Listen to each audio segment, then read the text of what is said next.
이 말씀은 우리 잘 아는 대로 포도원 품꾼 비유로 알려진 그런 말씀입니다. 오늘 이 말씀에 보면 예수님께서 분명하게 말씀해 주시는 것이 있는데요. 그게 뭐냐면 본문 20장 마지막 절, 오늘 본문 그 마지막 절에 보면 이렇게 말씀합니다. 이와 같이 나중된 자로서 먼저 되고 먼저 된 자로서 나중 되리라, 이렇게 말씀합니다. 이 말씀은 19장 30절, 그러니까 이 포도원 품꾼의 비유가 시작되는 앞에서 이미 예수님께서 말씀하신 내용인데, 이 말씀을 하시고 포도원 품꾼 비유를 이제 말씀해 주시고 다시 한번 이제 이 말씀을 이제 강조해서 이와 같이 나중된 자로서 먼저 되고 먼저 된 자로서 나중 되리라, 이렇게 말씀을 하고 계십니다. 이 나중된 자로서 먼저 되는 일이 있다 하는 겁니다. 이런 일은 우리를 좀 당황스럽게 할 수 있습니다. 왜냐하면 기대와는 다른 일들이 벌어졌다, 그런 뜻이 되기 때문입니다. 그래서 무슨 일이 반드시 있다고요? 우리가 이거를 아주 조심스럽게 받아야 합니다. 나중된 자로서 분명히 먼저 되는 자가 있고, 또 먼저 된 자라고 생각을 했는데 반드시 나중되는 자가 있다, 이렇게 말씀하고 있는 겁니다. 그러니까 이 말씀은 그런 면에서 보면 일종의 경고가 되기도 하는 겁니다. 그렇죠? 경고가 되는 말씀이기도 하고 동시에 위로와 기쁨이 되는 말씀이기도 한 말씀입니다. 어떤 일이 벌어진다고요? 먼저 된 자 중에 나중되는 자가 있고, 또 나중된 자 중에 먼저 된 자가 있다. 그러니까 이건 어떤 자들에게는 경고가 되겠습니까? 안 되겠습니까? 경고가 될 수 있고, 그러나 이 말씀이 어떤 자들에게는 은혜가 되고 위로가 되고 기쁨이 되는 것입니다. 반드시 이런 일이 벌어진다는 겁니다. 여러분, 하나님 말씀의 특징이라고 할 수 있을까요? 그게 뭐냐면 하나님의 말씀은 이중성을 가지고 있어요.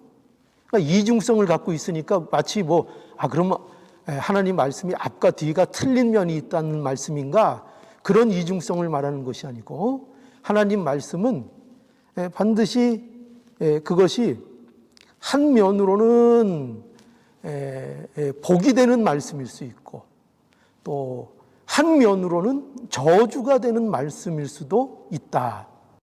그것을 우리는 이 말씀을 통해서 알아야 합니다. 그래서 우리 신명기 지난 수요일 날에 여러분 말씀을 들으셨는지 모르겠는데, 거기에 보면 에발산의 저주 선포의 내용을 우리가 살펴보았거든요. 그런데 거기에서도 보면 사실은 그 말씀이 선포될 때에 저주가 주로 거기에서는 선포되었지만, 그러나 그 저주를 이렇게 하면 저주를 받을 것이다 하면은 그 반면에는 또 뭘 얘기하는 거죠? 그렇게 순종하면 이제 복이 있다 하는 것을 말하고 있는 것입니다. 그러니까 하나님의 말씀은 이런 이중성을 갖고 있는 거예요. 하나님의 말씀은 그것이 선포될 때에 어떤 자들에게는 그것이 하나의 경고의 말씀이 될 수 있고, 또 그 말씀이 어떤 자들에게는 은혜가 되고 기쁨이 되고 감사가 되고 즐거움이 되고 복이 될 수 있는 것입니다. 그래서 오늘 이 말씀도 그런 대표적인 말씀으로서 우리에게 주시는 말씀이라 이렇게 생각할 수 있습니다. 나중된 자로서 먼저 되고 먼저 된 자로서 나중된다. 그런 일이 있다고요, 없다고요? 그런 일이 있다는 겁니다. 그러니까 여러분, 이것이 우리에게 있어서 경고로 임할 것인지 아니면 우리에게 의로와 기쁨으로 임하는 말씀이 될지를 우리는 오늘 좀 생각해 봐야 하는 겁니다. 그래서 여기 보면은 우리는 이 나중된 자가 먼저 되고 먼저 된 자가 나중되는 일이 그럼 이런 일이 도대체 왜 일어나는가 할 때 그것은 오해 때문에 그렇습니다. 뭐에 대한 오해인가 하면 신앙에 대한 오해가 있기 때문입니다. 그러니까 신앙에 대한 근본적인 오해가 이런 일을 만들어낼 뿐만 아니라 또 그 신앙이 주는 우리가 지난 시간에 보상에 대해서 말씀했죠. 그 보상에 대한 오해 이런 것들이 있습니다. 왜 이런 것들이 있는가 하면은 여러분 기독교 신앙의 그 중심이 되는 게 뭐냐? 기독교 신앙에 있어서 우리가 가장 의지하는 그 진리 중에 진리가 뭐냐면 그것은 은혜 교리입니다. 은혜. 하나님의 은혜가 있다는 것입니다. 그러니까 기독교 신앙의 중심에 뭐가 있는가? 바로 은혜가 있습니다. 그런데 이러한 어떤 신앙의 보상 또 신앙의 문제를 어떻게 사람들이 생각할 수 있는가 하면은 그거를 어떻게 생각할 수 있을까요? 마치 여러분 주고받는 거래 아시죠? 매매하고 내가 뭐를 주면은 그거에 대한 권리를 갖고 하는 이런 거래. 그러니까 신앙이라는 것을 마치 이렇게 하나님과 가지는 어떤 거래이고 또 내가 어떤 받는 보상을 내가 마땅히 어떤 일을 했기 때문에 받는 보상이라고 생각하기 때문에 뭐가 일어나느냐? 이런 일이 일어난다는 겁니다. 뭐예요? 나중된 자가 먼저 되고 먼저 된 줄 알았는데 나중되는 일들이 벌어진다는 것입니다. 왜 이런 일이 실제로 벌어지는가? 뭐를 모르기 때문에요? 은혜를 모르기 때문에 그렇다는 거예요. 은혜를 망각하고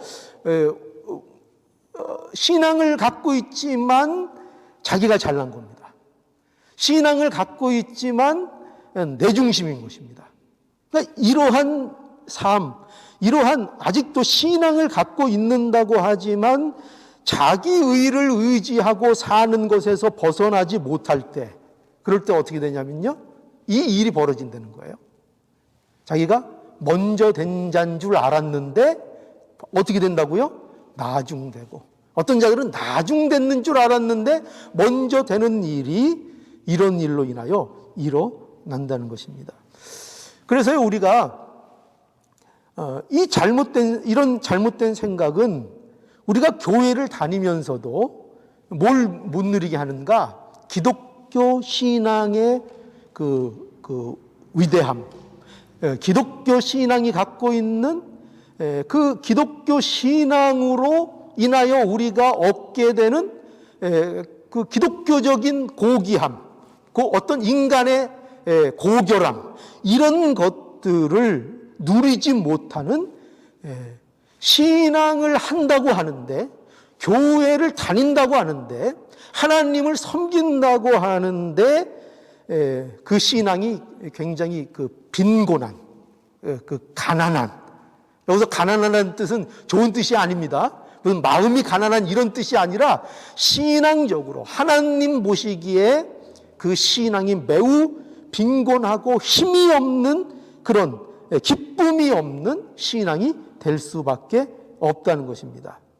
그래서 바로 이 포도원 비유, 오늘 이 비유가요, 이 포도원 품꾼 비유가 바로 이러한 사실을 이제 보여주는 비유로 오늘 여기 본문에 등장을 하는 겁니다. 그래서 보세요. 앞에 뭐로 시작했어요? 먼저 된 자 중에 나중된 자가 있고 나중된 자 중에 먼저 된 자가 있을 것이다 하고 비유로 그것을 설명하고 그리고 마지막에 다시 확증하는 게 뭡니까? 나중된, 순서만 바뀌죠. 순서만 바뀌어서 나중된 자 중에 먼저 된 자가 있고 먼저 된 자 중에 나중된 자가 있으리라. 그 일이 있다. 이렇게 말씀하고 있는 겁니다. 자, 그래서 우리는 이 포도원 품꾼의 비유를 통해서 우리가 무엇을 보아야 하는가 하면요. 이 포도원 품꾼 비유가 보여주는 것이 과연 무엇이냐 할 때 가장 중요한 게 이겁니다. 앞에 말씀드렸지만 하나님의 은혜입니다. 하나님의 은혜. 그러니까 여러분 비유라는 거 성경에 등장하는 그 특히 예수님께서 말씀하시는 비유, 그 비유들은 어떤 분명한 목적을 가진 겁니다. 그렇죠? 어떤 뜻을 명확하게 하기 위해서 쓰이는 것이 비유입니다. 그런데 이 비유, 그러니까 이 비유는 어떤 목적이 있겠죠? 그런데 이 목적이 뭐냐 하면 이 비유가 가지는 요점, 요지가 반드시 있는데 그게 뭐냐면 하나님의 은혜를 말하고자 하는 것입니다. 은혜를. 여러분 포도원 품꾼 이 비유에서 여러분 한번 생각해 보십시오. 여기에 여러 사람이 등장을 하는데 여기에서 가장 우리가 주목해서 봐야 할 인물이 누구라고 생각이 드십니까? 누구가 가장 중요한 인물로 생각이 드십니까? 누굴까요? 물론 품꾼들도 중요하죠. 먼저 온 자도 중요하고 나중 온 자도 중요하고 다 중요한데 이 비유에서 가장 중요한 인물은 누구냐면 포도원 주인입니다. 포도원 주인이요. 그 포도원 주인을 여러분 우리가 주목해야 되는 거예요. 왜냐하면 이 포도원 주인은 좀 특이합니다. 여러분 잘 보셨습니까? 좀 특이해요. 어떻게 특이한가 하면 이 포도원 주인을 잘 주목해서 보면 이 포도원 주인은 행동이 좀 이상합니다. 어떻게 이상한가? 그가 하는 일이요. 여기 보면 이 포도원 주인이 하는 일들을 보면은 합리적이질 않아요. 그리고 얼마든지 어떻게 보면은 이 포도원 주인은 왠지 불공정한 일을 하는 것처럼 그렇게 보여집니다. 그래서 이 비유에 등장하는 이 품꾼들 중에 특별히 아침 일찍 온 품꾼들이 실제로 이 주인에 대해서 뭐를 늘어놨습니까? 원망과 불평을 늘어놓았습니다. 이 집주인은 그 원망, 불평을 들었습니다. 왜냐하면 그들이 볼 때에 도무지 이게 맞지 않거든요. 세상적인 가치로, 세상적인 원리, 경제 원리, 무슨 이런 거로 볼 때 지금 이 주인이 하고 있는 행동은 도대체 이해가 되지 않는 그러한 행동이었기 때문이에요. 그래서 여기 보면은 더군다나 이 포도원 주인은요, 품꾼들을 포도원에 들여보내는 일부터가 이상합니다.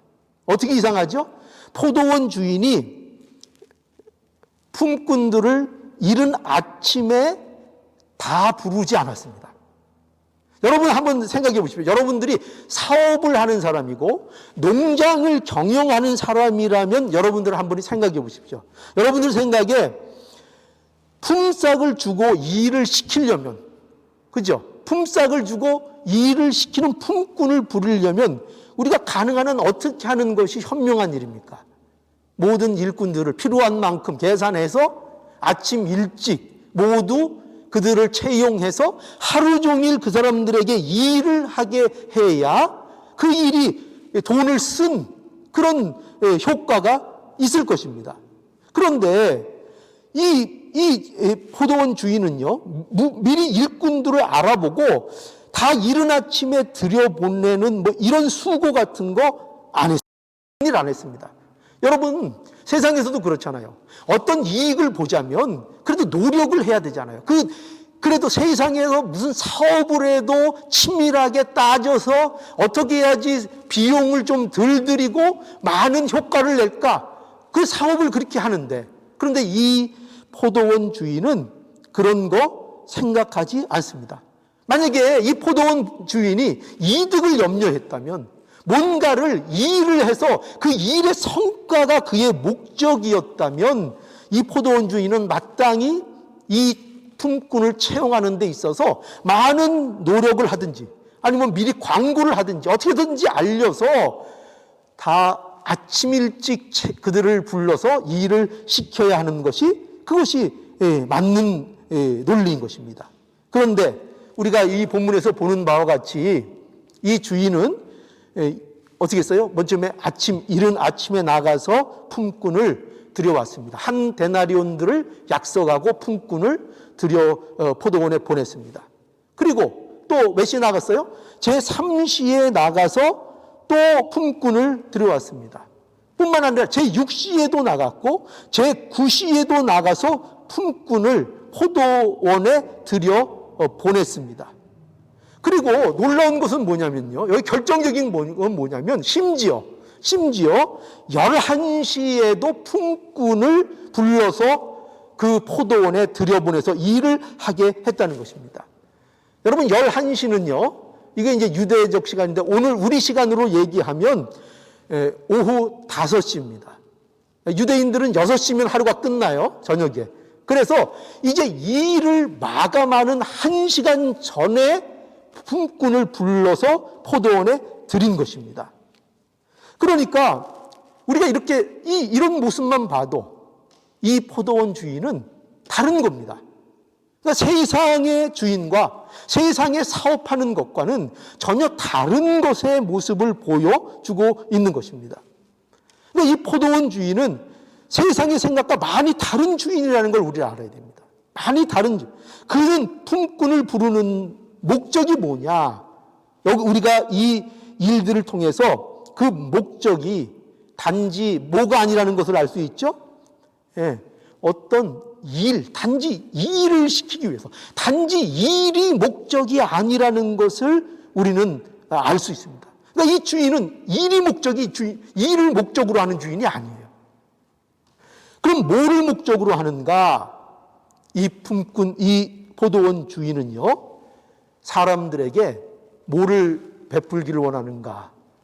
긍휼을 베풀기를 원하는 주인이었다는 것입니다. 자비를 베풀기를 원하는 주인이었습니다. 은혜를 베풀기를 원하는 주인이었습니다. 이것이 바로 다른 것입니다. 여러분, 우리의 주인이 누구십니까? 하나님이 우리의 주인이십니다. 그런데 우리 주인이신 하나님은 전혀 세상 논리로는 설명되지 않는 새로운 전혀 세상에 맞지 않는 그러한 하나님이시고 그러한 주인이시죠. 그래서 우리에게 구원이 이루어지는 것입니다. 여러분, 하나님은요, 놀랍게도요, 하나님은 우리를 결코 부르셔서 무슨 하나님이 이득을 남기시기 위해서 우리를 부르시는 분이 아닙니다. 뭐 일을 시켜서 뭘 이득을 남기고 무슨 성과를 내고 그런 식으로 하나님이 우리를 목적해서 부르시는 것이 아니고요. 하나님이 우리를 부르시는 것은 뭐를 주시기 위해서요? 은혜를 베풀어 주시기 위하여. 하나님이 은혜의 하나님이시고, 그래서 그 은혜를 베푸시는 것이 기쁘신 하나님이신 것입니다. 우리 하나님은 바로 이런 하나님이에요. 하나님은 은혜를 기뻐하시고 그 죄인된 그 백성들에게 한량없는 은혜를 베푸시는 것을 무엇보다도 큰 기쁨으로 여기시는 우리의 주인이신 그 하나님이시다. 그것을 우리에게 보여주고 있는 것입니다. 그래서 여기 오늘 비유를 보면은 여기 또 굉장히 세상 일과는 좀 다른 면이 또 있죠. 뭐냐면 이 포도원 주인이 품꾼을 어떻게 그 포도원에 들이는가? 이 품꾼들이 자기들이 자기 발로 이 포도원에 찾아온 게 아니라는 거예요. 찾아오지 않고 어떻게 했죠? 품꾼들을 누가 찾아간 겁니까? 누가요? 포도원 주인이 찾아갔다는 것입니다. 포도원 주인이 품꾼들을 찾아서 불러들인 겁니다. 그래서 어떻게 해서 이른 아침에도 포도원 주인이 나가서 품꾼을 찾아서 불러들였고, 제3시에도 제6시에도 제9시에도 제11시에도 누가 나갔습니까? 품꾼들이 찾아온 게 아니라니까요. 하나님께서, 아니 그 주인이 나가서 그 품꾼들을 불러들였다 하는 것입니다. 여기에 바로 하나님 구원의 역사에 놀라움이 있는 거예요. 하나님은 우리 죄인들을 위해 우리를 어떻게 하죠? 찾아오신 하나님이라는 것을 우리는 알아야 됩니다. 하나님의 구원의 역사가 어떻게 시작되는가? 우리가 하나님을 찾아서 시작되는가? 그게 아니라는 거예요. 우리가 애써서 하나님을 찾아서 우리가 믿는 자가 되었는가? 그래서 우리가 영생을 얻고 있는가? 그래서 우리가 하나님의 백성이 되었는가? 그래서 하나님의 보상, 천국 보상을 우리가 힘써서 하나님을 찾았기 때문에 그것을 얻는가? 그게 아니라는 거예요. 그게 아니고 뭐예요? 온전히 그 시작을 누가 하신 거예요? 하나님이 찾아오셨다는 거예요.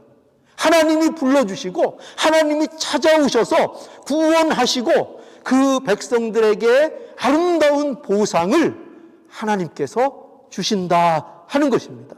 그것을 하나님이 기뻐하시는 분이라는 거예요. 왜 그렇게 하는가? 하나님이 그것을 너무나도 기뻐하신다는 거예요. 그렇게 하는 것, 은혜 베푸심을 기뻐하시는 하나님이시라, 이렇게 말씀하고 있는 거예요.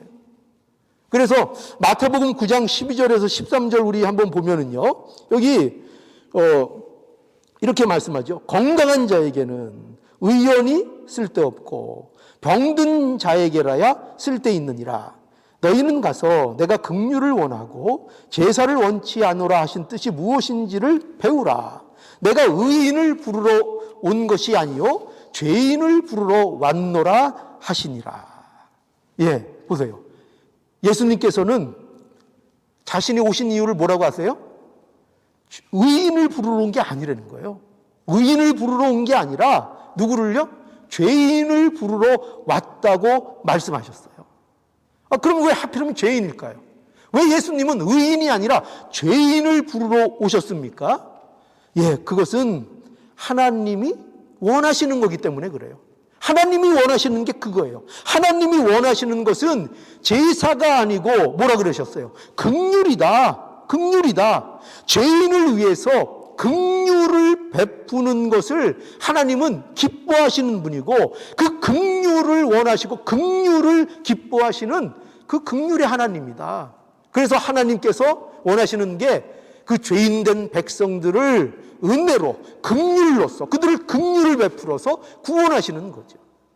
그래서 누구는 필요 없습니까? 의인이라고, 자신을 의인이라고 여기는 사람들, 나는 죄인이 아니라고 생각하는 사람들, 나는 먼저 된 자라고 생각하는 사람들, 하나님의 은혜가 필요 없다고 생각하는 사람들, 십자가가 필요 없다고 생각하는 사람들, 그런 사람들에게는 뭐가 없어요? 그런 사람들에게는 의사가 필요 없는 거죠. 그런 사람들에게는 예수님이 필요 없는 거죠. 그래서 누구에게 긍휼을 베푸신다고요? 죄인들에게, 자기가 죄인인 줄 아는 자들에게, 그 자들에게 긍휼을 베풀러 예수님께서 오셨다는 거죠. 여러분, 그래서 사도 바울의 우리 고백 알죠? 나의 나된 것은 다 뭐라고요? 하나님의 은혜라. 여러분, 이런 고백이 있으십니까? 나의 나된 것은 모든 것이 오직 하나님의 은혜라 하는 이 고백이 저와 여러분들의 마음속에 있어야 하는 겁니다. 이게 행복한 자고 이게 참 그리스도인의 모습이고요. 이것이 나중된 자로서 먼저 되는 자의 모습이 바로 이 은혜를 아는 자들인 거예요. 이 은혜를 알아야 나중된 자로서, 세상은 나중된 자로 여기지만 이 사람들이 참으로 뭐예요? 이 사람들이 먼저 된 겁니다. 나는 죄인입니다. 나는 아무것도 아닙니다. 하나님이 없으면 나는 먼지와 같은 자입니다. 이거를 아는 자들, 이 자들이야말로 자신들이 나중된 자였다고 생각했지만 뭐예요? 먼저 된 자들인 것입니다.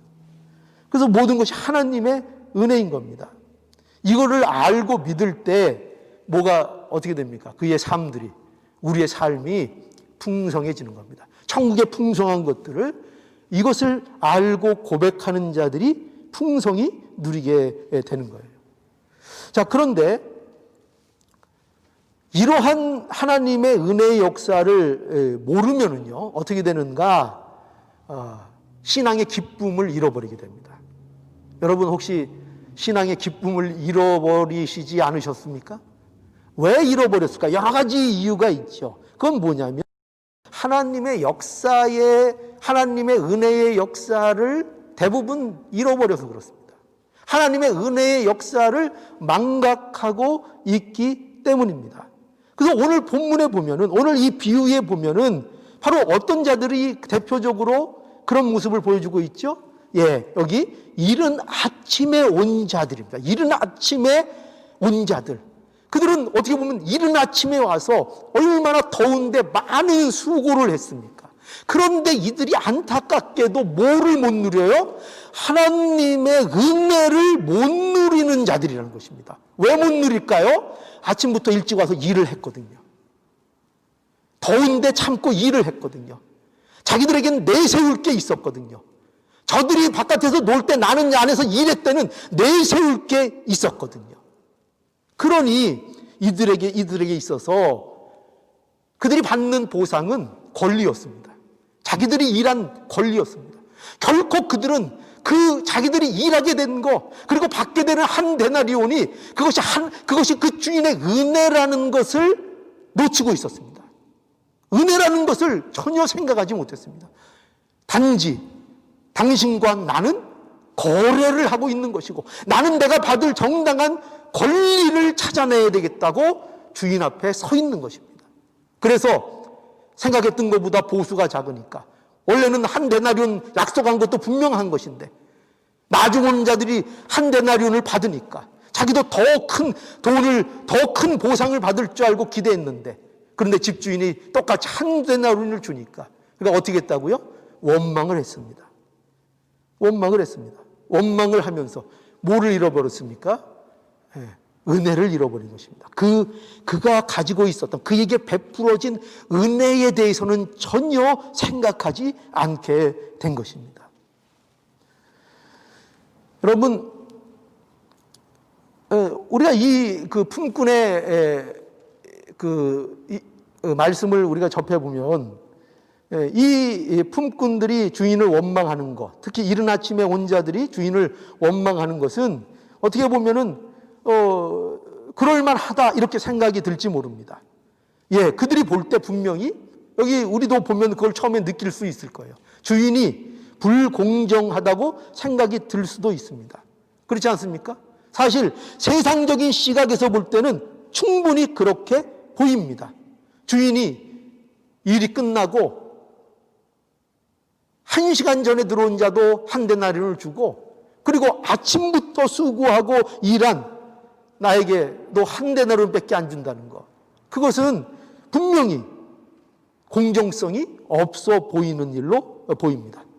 만약에 세상에 대한 이야기였다면요, 이것은 타당성이 있습니다. 이것이 지금 세상의 원리를 얘기하는 것이라면 이것이 타당성이 있습니다. 그러나 우리는 이 말씀을 통해서 분명히 봐야 되는 게 뭐냐면, 우리는 성경을 통해서 세상적인 원리를 배우고 있는 것이 아닙니다. 세상이 어떠하냐, 세상의 공정이 어떠하냐, 그것을 배우고 있는 것이 우리는 아닙니다. 우리는 성경을 통하여 하나님의 나라에 대해서 듣고 있는 것입니다. 또 하나님이 어떤 분이신가를 우리는 듣고 있는 것입니다. 그러니 그러한 차원으로 이 말씀을 우리는 봐야 하는 것입니다.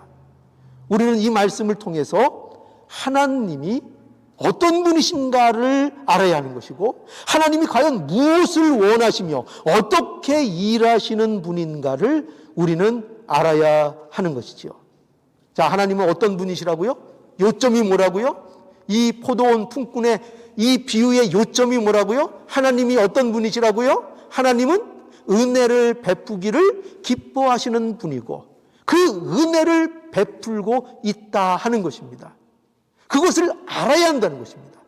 하나님의 은혜 가운데 모두가 있다는 것. 일찍 온 자나 나중 온 자나 모두 어디에 있다고요? 하나님의 은혜를 의지하고 있다는 것. 그러니까 우리 모두가 같습니다.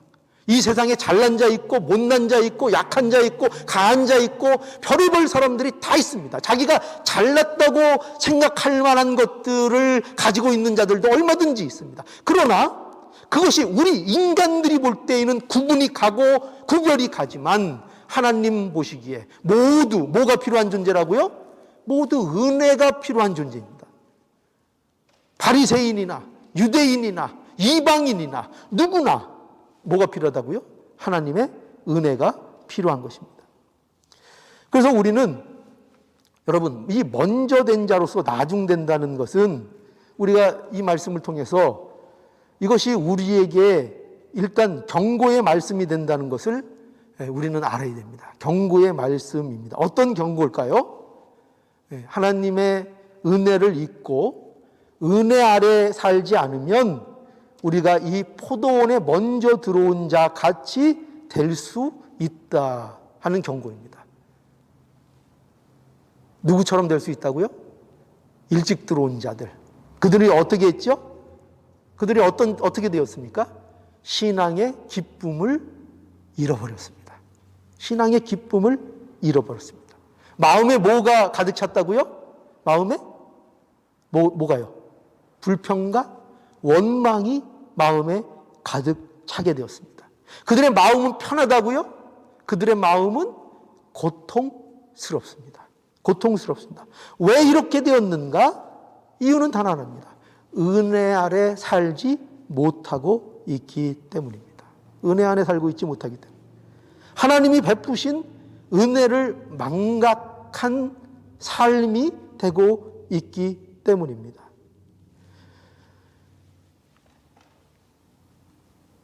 이러한 먼저 된 자로서 나중되는 모습을 보여주는 또 하나의 비유가 있죠. 그게 뭐냐면은 그 누가복음 15장 11절에서 32절의 말씀인데요. 그게 뭐냐면은 여러분 잘 아시는 여러분 이 말씀을 들으시면서 떠올리게 되는 그 비유 혹시 없으십니까? 그 비유는 뭐냐면 바로 돌아온 탕자의 비유입니다. 돌아온 탕자. 그러니까 여러분 이 비유의 내용 아시죠? 이 어떤 내용인가 하면 어떤 사람에게 두 아들이 있었죠. 두 아들이 있었는데 그런데 이 두 아들 중에 둘째가 아버지에게 뭘 요구했어요? 자기 목의 재산을 이제 달라고 요구했습니다. 그때 이 아버지가 그 요구를 들어주죠. 들어줘서 이 아들이 그 재산을 가지고 나가서 허랑방탕하게 다 탕진을 해버렸습니다. 그리고 어떤 일이 벌어졌죠? 그가 굶주려서 이제 죽게 될 처지가 되니까 아버지를 생각했습니다. 그리고 아버지에게로 이제 돌아왔습니다. 근데 이때에 이 아버지가 이 탕자를 물리친 것이 아니라 이 탕자를 정말로 기쁜 마음으로 찾아가 이 아들을 기쁨으로 맞아 주었습니다. 어느 정도로 기뻐했는가? 송아지를 잡아서 마을 잔치를 다 벌일 정도로 이 아버지가 기뻐했습니다. 그런데요, 이 비유에서 우리가 놓치지 말아야 될 사람이 있죠. 우리가 이 비유 속에서 잘 잊혀지는 한 인물이 있습니다. 그게 누굴까요? 바로 큰아들입니다. 큰아들이 있는데 이 큰아들은 동생이 돌아온 것이 기쁠까요? 안 기쁠까요? 안 기뻤습니다. 안 기뻤습니다. 그래서 아버지에게 불만을 터뜨렸습니다.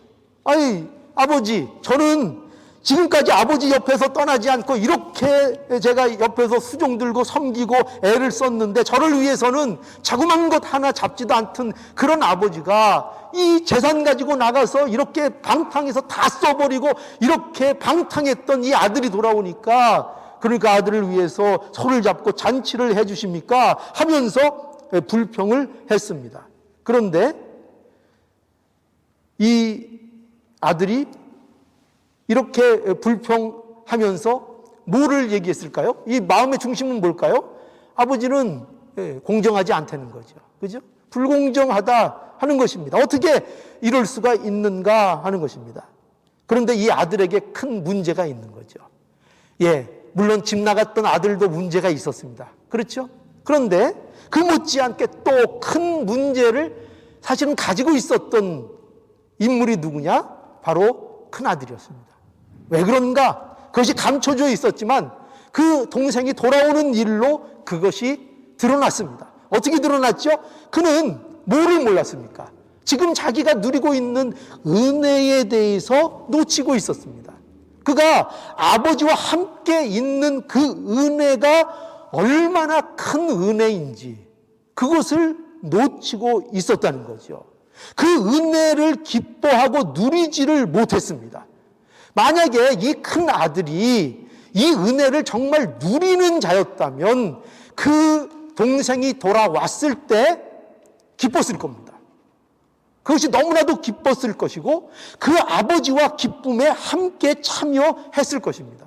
그러나 이 아들은 전혀 기쁘지 않았습니다. 왜냐하면 이 상황이 너무나도 자기에게는 불공정하다고 느껴졌기 때문이죠.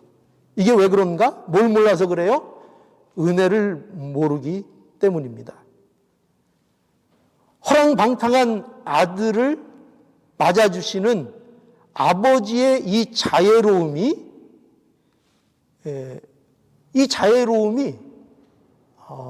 자기에게도 똑같이 적용되는 자애로움이라는 것을 몰랐습니다. 자기가 잘난 줄 아는 거죠. 자기가 둘째보다 지금 낫다고 생각하고 있는 겁니다. 아닙니다. 낫지 않습니다. 모두 하나님의 은혜 아래 있는 자들이고 하나님의 은혜가 똑같이 필요한 것입니다. 큰 아들도 하나님의 은혜가 필요한 것이고 둘째 아들도 하나님의 은혜가 필요한 것입니다. 물론 큰 아들이 아버지를 섬긴 일, 옆에서 떠나지 않은 일, 그거는 칭찬받아 마땅한 일입니다.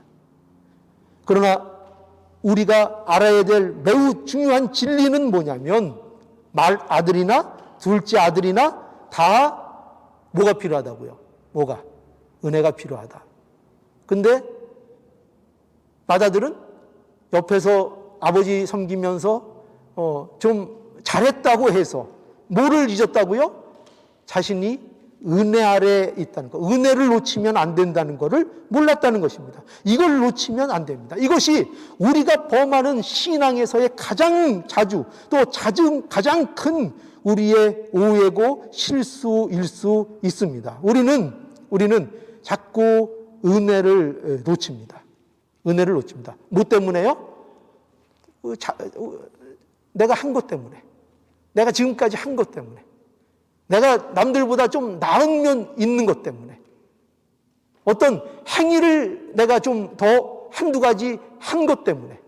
그런 것 때문에 뭘 놓친다고요? 한 것 좋습니다. 그걸 못했다고 하는 게 아닙니다. 그 칭찬받아 마땅합니다. 그러나 그것 때문에 뭘 놓친다고요? 하나님의 은혜를 놓친다 하는 것입니다. 우리는 반드시 알아야 돼요.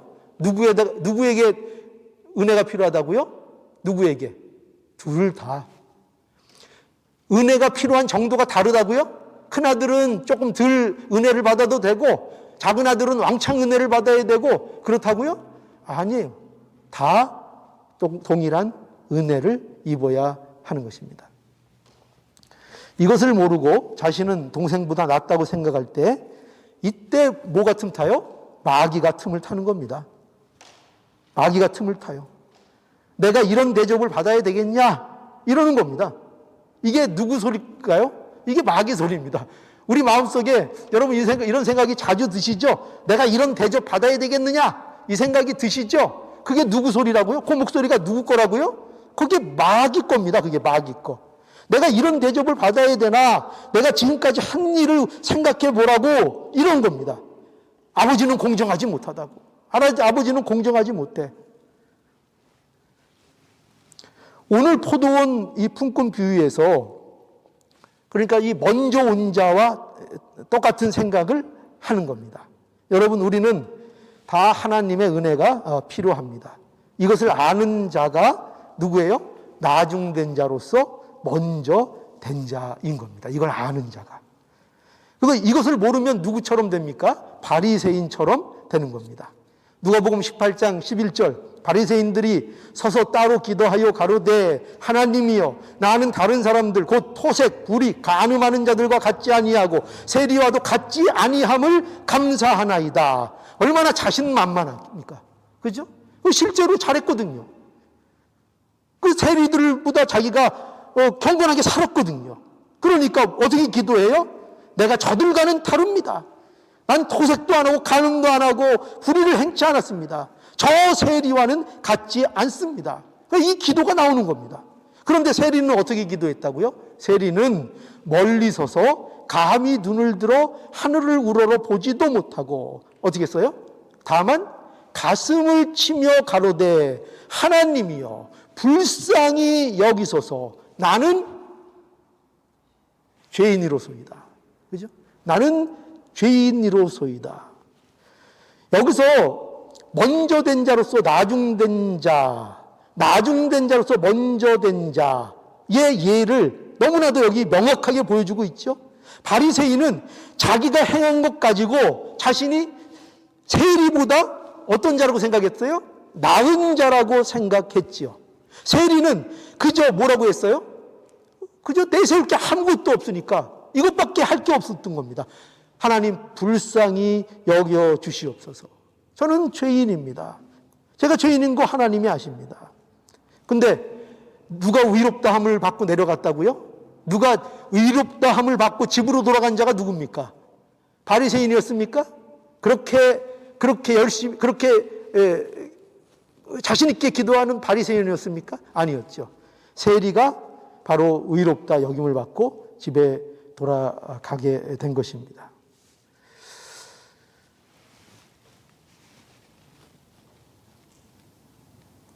여러분, 그래서 우리는 왜 이런 결론이 나타나는가?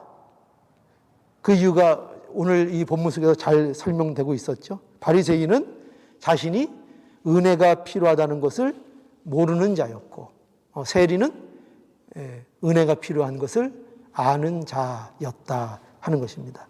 여기 오늘 본문에 보면 주인이 뭐라고 했는가 하면 이 원망하는 품꾼들에게 14절에 보면 이렇게 말했습니다. 내 것이나 가지고 가라.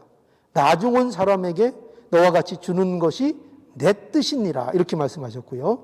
또 15절에는 내 것을 가지고 내 뜻대로 할 것이 아니냐. 내가 선함으로 내가 악하게 보느냐. 이게 이제 그 원망하는 품꾼들에게 이제 그 포도원 주인이 한 말입니다. 여기 보면은 이와 같이 주는 것이 내 뜻이니라. 나의 뜻이다. 이렇게 말씀하고 있죠. 내가 선함으로 내가 악하게 보느냐. 여기서 하나님의 일하심에 대한 말씀인 거죠. 그죠? 하나님은 은혜를 주시는 하나님이고, 하나님께서 우리에게 은혜를 주시는 것은 하나님의 주권적인 역사라는 것입니다. 주권적인 역사. 우리는 하나님의 뜻을요, 막을 수 없습니다. 하나님의 뜻은 뭐라고요?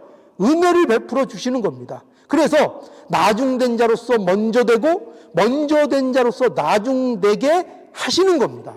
누가요? 하나님이 그렇게 하십니다. 그러니까 이 일이 이루어지는 겁니다. 어떻게 된다고요? 나중된 자가 먼저 됩니다. 그리고 먼저 된 자가 나중 된다는 것입니다. 이것이 하나님의 뜻이고 이것이 바로 하나님의 의지입니다. 하나님의 의지. 여기 뜻 그렇게 돼 있죠. 하나님의 의지입니다. 내가 선함으로 내가 악하게 보느냐. 내가 이 선한 일을 내가 이룬다 이거죠. 이루신다. 하나님이 선언하고 있는 것입니다. 이것이 저와 여러분이 천국 시민이 될 수 있는 바로 근거이고요. 또 천국의 보상을 받을 수 있는 이유이기도 합니다. 하나님이 이게 절대적으로 일하시는 것. 결코 우리가 구원을 받을 자격이 있거나 보상을 받을 자격이 또는 권리가 있기 때문이 아닙니다.